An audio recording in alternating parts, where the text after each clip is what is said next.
Yeah. Okay. It's us.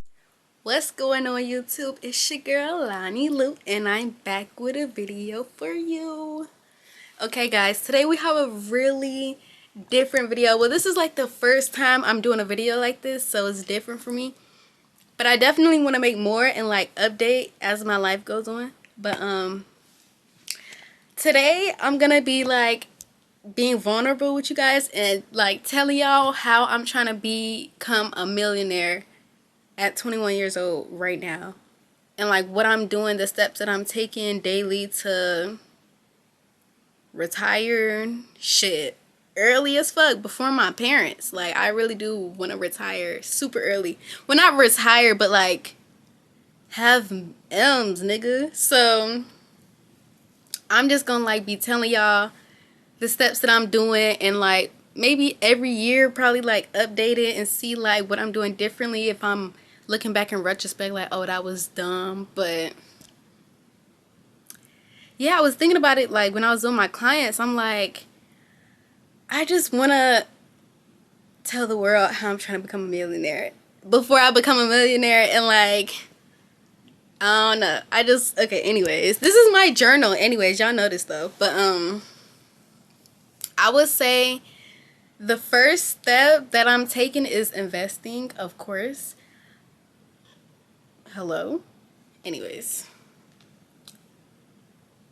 I'm investing a lot right now. A good amount of my money goes into my portfolio. And I'm just tell y'all certain things. What happened was the market crashed, and it crashed so bad. And it's like, I don't want to really say it crashed, but like crypto crashed for sure. But the market, it's like the top ETFs like SPY, VOO, QQQ, they went down, but like they didn't like go down a tremendous amount at all. But I would still say a lot of stocks went down. Like it was like this whole week, every single stock was red. It was losing money, and it was just like, if all the stocks are losing money, where's the money going? So silver crashed, gold crashed, crypto crashed, all the stocks were down. It was like, I was seeing stocks at numbers I've never seen them before. So like from me being invested in them, which was like, I just expanded my portfolio within the last couple months. So I've been waiting to see these type of numbers, and I'm seeing everybody posting this shit like, oh, this is a generational opportunity. If you're not investing now, then blah, blah, blah, blah, blah. And I'm like doing my own research. I'm not just like being a sheep and following what people say. I'm doing my research, and I'm like, well, yeah, I haven't seen these numbers before. Like I was buying the dip, and the dip kept dipping, and then it dropped so far. I like blew my cash account on Robinhood. I blew my cash account because one of my transactions got reversed in my bank account. So I blew my cash account, and I was just watching the charts for like 2 days, like 2 or 3 days maybe. I was just watching the charts, and I was just watching it go down. Like, because I was buying the dips at first, but it just kept going down, down, and down. And I was just like, damn, if I had money, I would be investing right now. I kept saying that. And today is Friday, and the numbers were still down. And I'm like, nah, some gotta shake. I started like the reason I couldn't fund my account again was because my personal bank account didn't have enough money to fund an account, and I only had my bank account connected to my Robinhood. So I'm like, nah, I just couldn't figure out, like, first of all, I didn't stress it. I didn't want to like put money in knowing it was going to go down again. So I was just okay watching it. But I'm like, it's Friday. There's no way these numbers are going to stay this far down over the weekend. Absolutely not. No way. Like, just no fucking way. So I ended up moving some money out of my high yield savings, and I'm just thinking like, I mean, money come and go. Like I'm probably not gonna see these numbers this low again for, I really want to say, years. It was like they were so low. But like I'm even looking at the charts, like even when I do like a rewind, it's like we have like some of them, like we seen these numbers like early last year, but that's still a good buy, especially like it's under the 200 EMA. I really went heavy in my stocks that were under the 200 EMA and had less than a 30 price to earnings ratio. And of course, I put $300 in SPY because that's the ETF that I focus on. But other than that, the other stocks that I did invest in was like AMD. I think I put some in Microsoft. I did IRN a lot because, well, I think I only bought 2 shares of IRN for like $82, which is like, if it was under my price average too, I'm buying it too. I double everything because it was under my price average. So it's just like to lower that too.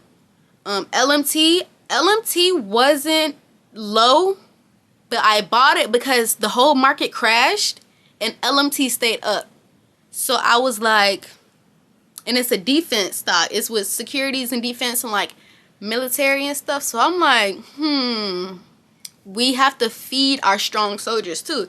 Just because everything was down, I realized LMT was up. It was one more. I think it was HII, Huntington Ingalls, which is another military stock. And I'm like, I didn't invest in HII, only LMT because it gave me more profit. But I have realized I have like 30 stocks in my portfolio. I didn't invest in each one during this dip. I went heavy on the ones that I was confident in and that were still low, that was under the 200 EMA, and I had lower than the 30 price to earnings ratio. I bought some Intel. I bought some silver. Now, silver crashed hard. I lost $800 unrealized, of course, on silver in my call option. But some people say silver, there is a $300 million put from China right now that silver will crash to $0. Now, I personally just don't think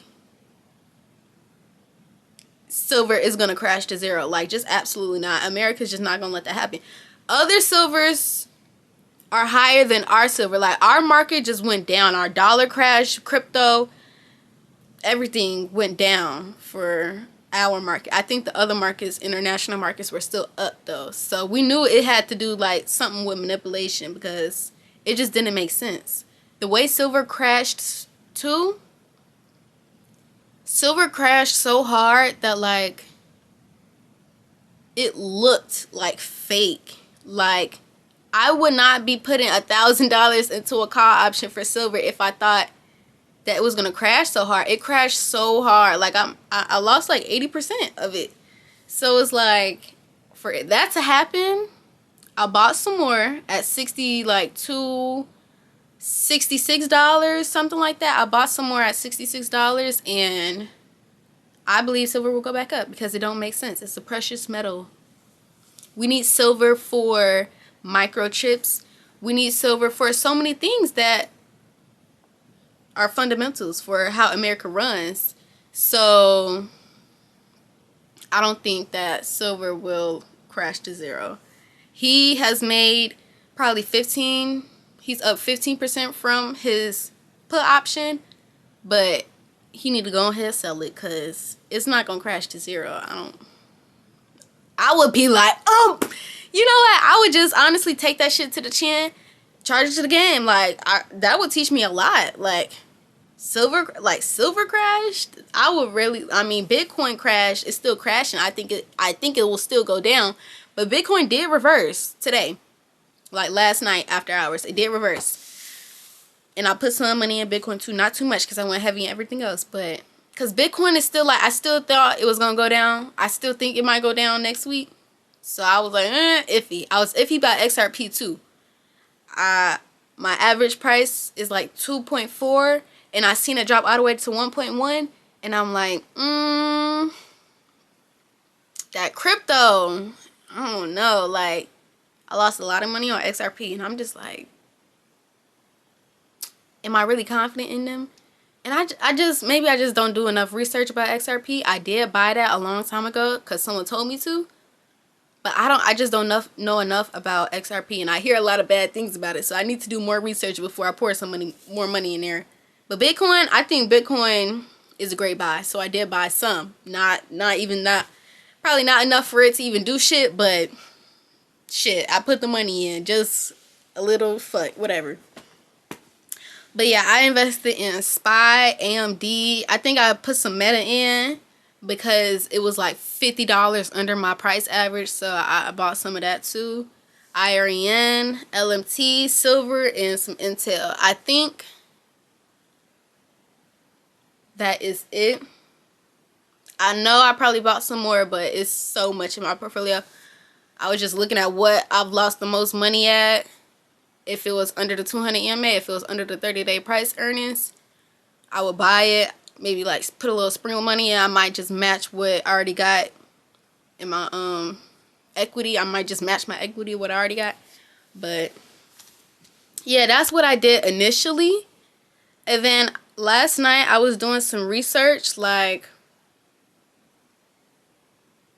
I started to learn what bonds were, basically. I did more learning about bonds. You know, I'm very educated with how stocks work, what stocks to invest in, how to research them, when to enter on a price.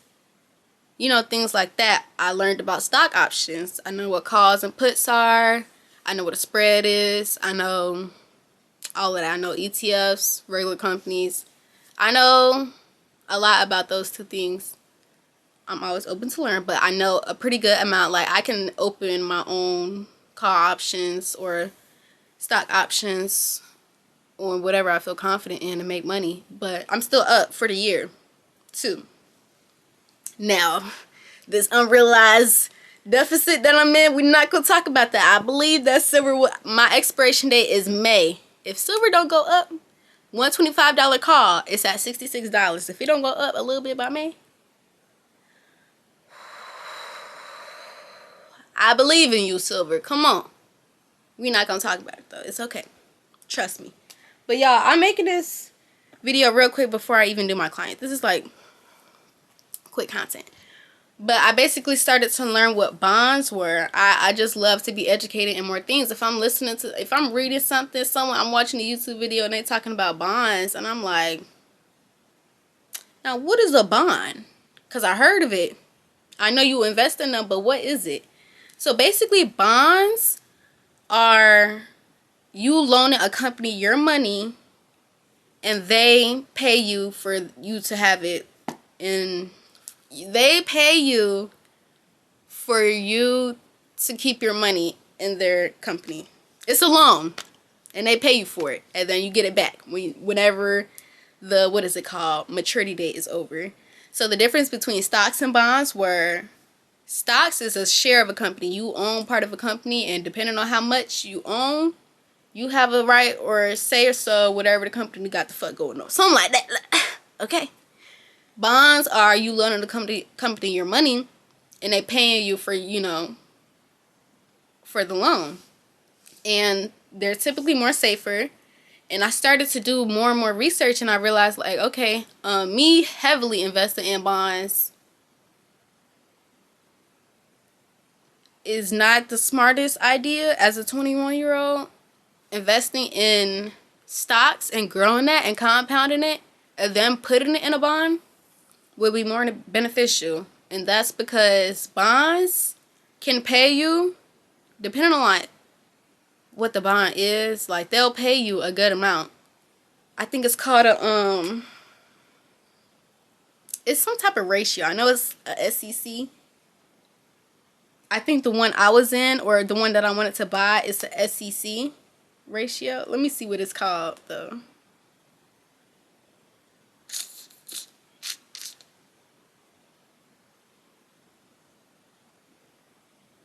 It's called a yield. It's called a 30-day yield. But a 30-day yield is the same as a SEC something. I think it might be ratio. But this one that I'm about to purchase is 4.20%, which means, like, however much you put in, you're going to be making, if I put in 100, I'm sure you're going to be making like 2.4. I'm at $4.2. I think. Something like that. But it's like dirt cheap monthly. So it's like for you to be profitable and like being able to retire off things like that, you would need $1 million or $2 to be making $2,500 a month. So it's like, if you were to grow your portfolio to I want to say $1 million, but like if you grew your portfolio to $1 million to put it all in one bond, that's kind of crazy. But like when you do grow your portfolio enough to where you could put some spending power into a bond, then it's like you grow more and more. But I did my research and that's not beneficial as a 21-year-old. But I will put money in it now. Only about 3% in my Schwab. Now this is what it's called. Schwab. It's a bond. It's an ETF. Now I did my research on this bond because this cancels out inflation as the years get older. You know, money always becomes like, you know, things get more expensive as the years go on. So this cancels out inflation for you. Now the other bond that I'm interested in is the Vanguard ETF. And y'all know ETF means like basket, right? That applies the same thing here. Bond, it's a bond basket. You know how ETF stocks is like a stock basket. This is the Vanguard market, the top whatever bonds. So it's basically buying all of them. The top ones is like buying all of them, and it's like if you were to invest into a bond for a single company, you will have a maturity date. But since it's an ETF, it just keeps rolling over, so you don't have to worry about like that stuff. But I did my research about bonds. I was like, okay, I'm gonna just do a little sprinkle in it, and then I started doing research about income ETFs, and then I'm like, well, I'm in an ETF. So I have realized that Devo, these two stocks that I'm in, they're income ETFs. And I'm like, well, I'm in SPY. That's the ETF. What's the difference between like SPY and this income ETF? And basically, the income ETF is to pay you as well. Like, it's kind of like a bond. It's like, in my head, it's like in between a stock ETF and a bond ETF. It's like right in between. So it's like I still don't heavily invest in it because it's like the bond. It'll give you dirt cheap money if you invest in it, but it's still a good investment. So I put like $2 into the income ETFs every day. But when I buy this bond, I'm gonna just buy it in whole. I'm gonna buy one whole share, $75.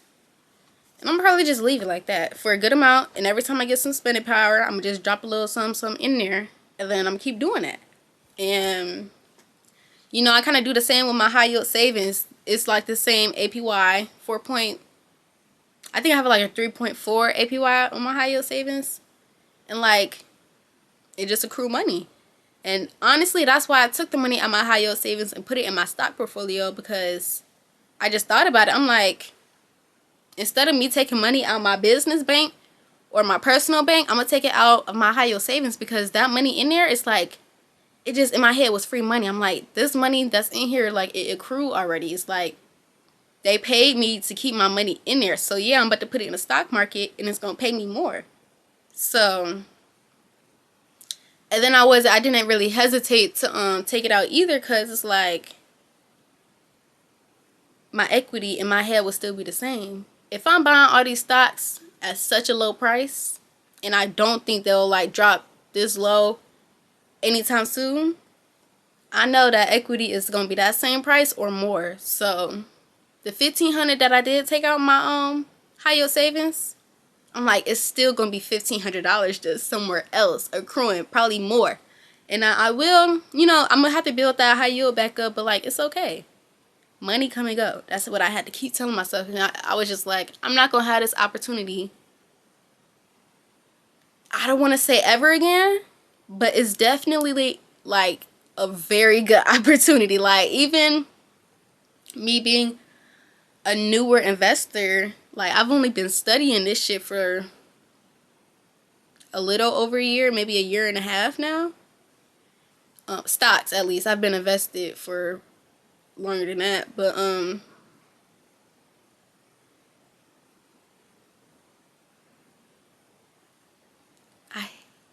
I hate when the house creaks.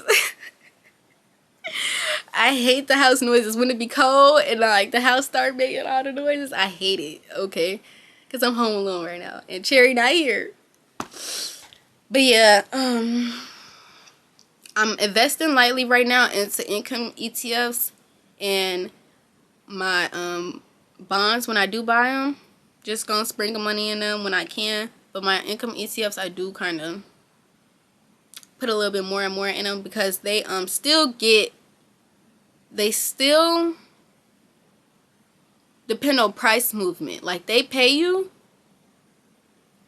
The ETFs that I'm in, it's like they pay you off of like the government. Like I don't want to lie, so I'm gonna look it up. It's the JP Morgan Equity Premium Income. It basically pays you by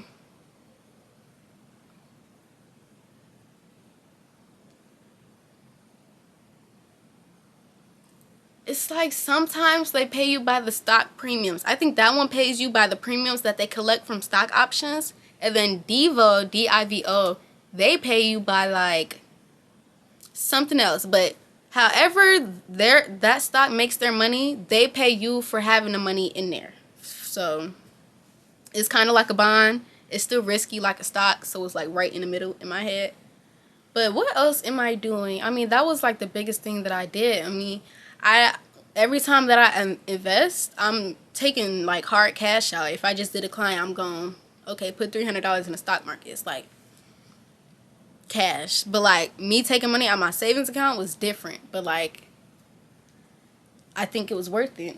You know, money come and go. I know I'm going to build that shit right back up. And it's not even going to look like I touched it. I got my goals right here. My money, my financial goals right there. But it's like, I'm gonna put a little side note that like I move some money around, but like my overall goal is to have a certain amount of money across all my accounts. So as long as I hit that certain goal, I think I will be okay. You know, I'm gonna be moving money around. If I'm investing in something and it's like up, I started doing like a lot of research. Like if my investment is up, also silver helped me realize if my investment is up a lot, I need to watch it. If it's up like an abnormal amount, like, oh yeah, you up 200%, but like, is this normal for this stock? And is it a lot of your portfolio? Because when my silver was up $800, when it was up $800, instead of me just looking at that number and like, oh shit, like, yeah, I just did this off my own. Like, I really did this. I thought of this and I predicted it. And I bought it and I did that. Yeah, I need to be like, cause it got there quickly, in like 3 days it was up. And I'm like, well, if my price target was 1,200 by, like, I just should have like analyzed it a little more, like, cause like after that, the next day the market crashed, the whole market crashed. So it started with silver actually. Silver was up a tremendous amount, but it was such a steady incline that I didn't think it was going to crash, but apparently that was abnormal for silver to be at 120 shit, hey. But what? I had just like, I'm kind of new to the silver game, but I've heard good things about silver. I still believe in you, silver. But, what was I saying? Oh, I need to be more analytical about things. I need to get surgical with it, honestly. Like, and not be greedy. Like, yeah, it's like, I don't think that was me being greedy. I really don't, because my price target, at least my profit target was $1,000. I put in $1,000, I want $1,000 back. But in like retrospect, it's like, bitch, you had 700. Like, now you're negative. But like, yeah, so therefore that wasn't in my head me being greedy. That was me being unanalytical, if that's a word. Like, I just needed to look at why I profited so much. Like, I got too comfortable is what it was. And that was my downfall right there. And it's like, yeah, I'm down $800 right now. It's hurting. I know I'm gonna get it back. But overall, it's a learning lesson. It's such a big learning lesson. And honestly, I don't think it's ever a successful trader like that didn't lose like a good amount at one point. Like, that's how you learn. And honestly, I know that shit gonna go back up, to be honest. Hey, I gotta make a video update on when I close that call out. To be honest. But yeah, y'all. This started as my personal journal, but now it's like my investing journal. This journal shows from when I started learning stock options too. It's so crazy. It's so cute too. I was writing down everything, what calls and puts are, candles. I was drawing candles. Let me go. Let me look. I was really getting down to the nitty gritty. See? TradingView. That's when I just downloaded TradingView.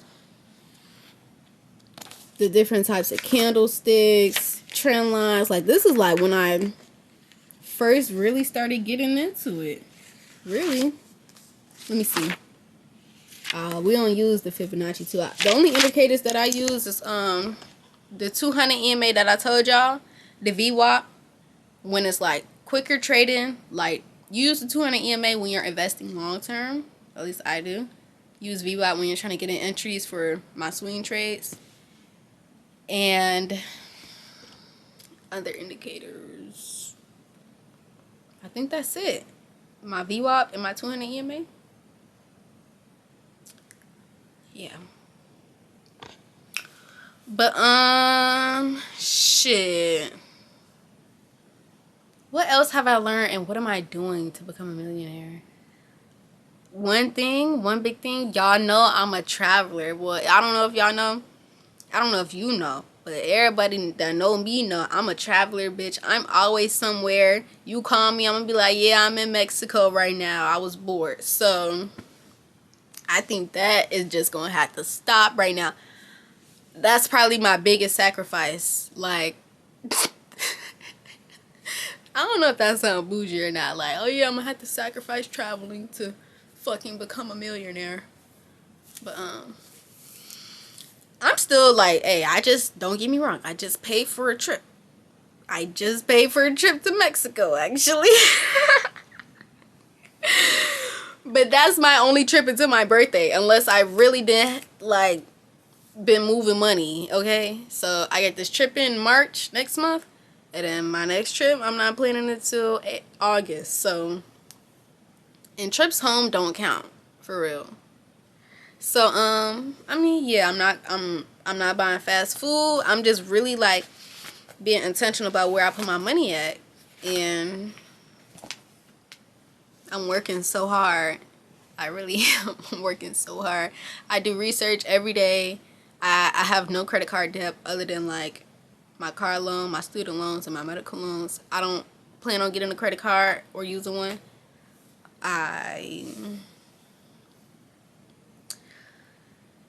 Yeah, I just invest every day. All my money goes there. I just want to be rich.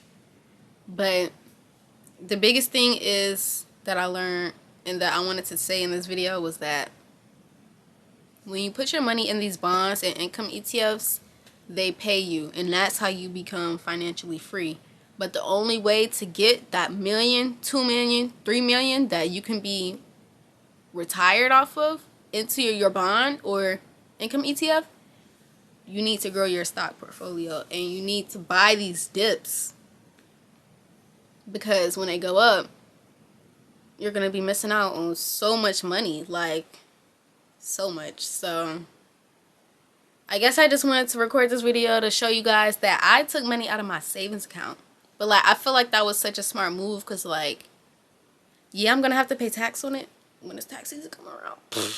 But hey, we not worried about that right now. I said, shit, that money then made the interest. It didn't, like, I got free money basically to put in another stock to make me more money. And then when I make this money, I'm going to trim it. I'm going to take some profits, put it in an income ETF or a bond, and then it's going to make me more money. And I realized that is how you compound. Sometimes you sell stocks, sometimes you hold them. And I also did research on that, like, how do you know when to sell a stock? And like I said, when a stock is abnormally too high, you got to do your research, like, is it going to stay this high? Should I take some profits? Most of the time might be, yeah, you should take some profits if it's up like that. But some stocks you just hold because it'll drop back down and go even higher. And those are your big top stocks like Nvidia, AMD, Intel, Amazon, SPY, things like that have been through recessions, bear markets, what are they called? Market bust, been through the lows, been through COVID, been through the pandemic, all of this stuff. So those are stocks that you can really buy at any time, but it's best to buy right now when the stock is super low on a number that I've never seen it that low before. Like me, like looking at my phone, like, oh, fucking Intel is at what? I haven't seen it that low since I started. So yeah, I'm about to get in, and I'm about to bring my price my price average down. So I don't know, y'all. That's just like, I just wanted to tell y'all that. And I really want to update this, like, in due time. And see, like, how much I've grown. My stock portfolio is at, like, 3,000, 3,100. But I do want it to get it to 5,000. I wanted to get it to 5,000 before the end of the year. But now it's like, since I moved 1,500 from my high yield to my stocks, is like, that's cheating. I feel like no, I need to get it to 7,500 now. Like, I need to get it more. Like, I don't know, y'all. I have a lot of goals.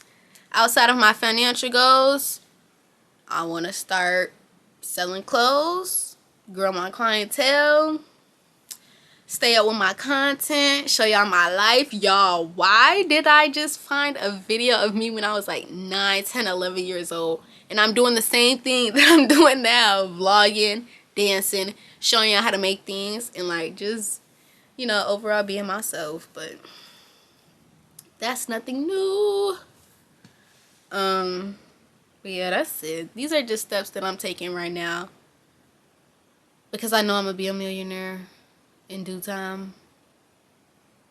And I was just thinking, you know, millionaires don't think that they want to be a millionaire in their 30s. No. Millionaires been thinking they wanted to be a millionaire since they was in Pampers, probably. Like, literally, like, if they weren't born into it, they was thinking that shit since, like, K through 5, like, kid shit, like. So I'm like, I mean, yeah, if you don't have a millionaire mindset, if you're not doing things every day to try to get to where you at or where you want to be at, it's like, how you think you're going to get there? So it's like, I'm just very intentional. Other than me spending money for some clothes and traveling every once in a while, like, I'm investing, figuring out how to turn my $1 into 2, 10 into 20, 100 into 200, shit like that, okay? And that goes from inside the stock market and outside. If I make this t-shirt for $10, can I sell it for 20? And I can, and I do. So, I mean, shit like that. Bundles, I be selling bundles. I sell clothes. I'm in the stock market, bitch. This is a millionaire mindset. Honestly, not too motherfuckers be thinking like this, okay? Y'all, I'm for real, okay? But, like, maybe I'm just making this video so y'all know when I do become a millionaire that this shit, like, was off the muscle. Staying up till 3 a.m., watching the markets, watching YouTube videos, doing research. Like, people don't do that. People be lazy. Especially at 21. People be lazy and lost. Lost. Heavy on that, okay? I know I want to be a millionaire. I know I want to be financially free. And you just got to think, what steps do you do now? Like, with the little money that I do have, what do I do now to start? And I guess me having a business and building my business from a self-taught hairstylist, like, I really just have the ambition and the drive and the confidence that I can really do anything. I moved my business from Virginia to Chicago. Like, I work so hard and I have just so much hustle that I just know I can. And with the mindset that I know I can, it'll happen. And I just be successful at so much things. It's like, I know I can. So if it's not one thing, it's another. If it's not this investing shit, it's this content creating shit. And guess what? When I do make money, because I will be making money. When I do make money, guess where it's going? Bingo! Let me add one more thing. Another thing that I realized is you don't need to have a shitload of money in one spot that's not going to be paying you for it. If you got $10,000, good for you. But if it's all in your personal account, it's not doing shit but just sitting there. Your money, like, yeah, it's good that you got it, but you need to be putting it somewhere where it's going to pay you for just having it. Therefore, I put caps on my accounts. My business banking is only going to stay at $4,000 because I have a minimum balance of $2,000. Max is going to be $4,000. That's it. People pay me through that account, and like, I'm gonna be putting myself on a payroll to my personal account. My personal account is gonna stay at what, $4,000 or $5,000. My personal savings is gonna stay at no more than $8,000, maybe $2,000 if I really get my money up. But those are 3 accounts that don't need to be having a lot of money. On the other side, my Roths, I have a recurring investment going to those, both of them. I have a personal, I have my personal Roth IRA with my Navy Federal, and then I have my Roth IRA and my Robinhood. Put money in there. I have like $100 going a month to my personal, and then of course my Roth IRA and my Robinhood I invest daily.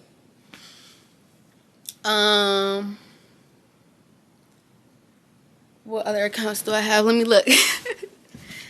My high yield savings. I also pay myself to my high yield savings account. I think $60 a month. Nothing crazy. But that accrues. That pays me just to have money in there. So you want money in those accounts, savings accounts. Since I am a business owner, I do not have taxes taken out of my paycheck as my paychecks go on, like as the year goes. So a lot of the times I have to pay at the end of the year. So I have a tax savings. I put money aside from my earnings that I make from my clients. I put money aside and put it into my tax savings so it can make me money. And when tax season comes around and I have to pay my taxes, I don't have to, it doesn't feel like it's just my money out of pocket. So, and then of course my investing, that's where I dump all my money into. So those are just some more things that I wanted to add. I put caps on some of my accounts because you don't need to have buku money in one account and it's not paying you for it. So you want to just be always compounding your money, always making interest. And this is what they don't tell you. So that's it. But okay, y'all, that's pretty much it. This is going to be a real raw video. Like real raw. Like this is raw. And it's raw. And it's raw. Are you with me? Okay. But that's it, y'all. I'm yapping at this point. I gotta go back to the salon, actually. I did a client this morning. I did some braids. I gotta go back to finish someone. Y'all, if you need your hair done after hours, just hit me up. Because guess what? I'm always ready to make some money. It's going where? I work so hard. Like, I really do work hard. And motherfuckers just be like, looking at me like they see the car I drive. They see I'm always out of town. They see the clothes I wear. And they really think that I'm just, I don't know. People be coming up to me and just like, they be saying things about me like, oh, Lonnie, you always out of town. Like, you always blah, blah, blah. I'm always at work. I'm always on the stock market. I'm always thinking about how to turn my dollar into two. I'm just always thinking. I'm always ambitious. I'm always like one step ahead, really. But motherfuckers don't see that. So I guess this is another reason why I'm making this video. Anyways, y'all, I'm yapping. This is my favorite thing to do. Like, I just love this shit. I'm a yapper. I'm such a yapper. I can talk for hours. No topic. But honestly, I'm gonna wrap it up. So, Maylani will be with you.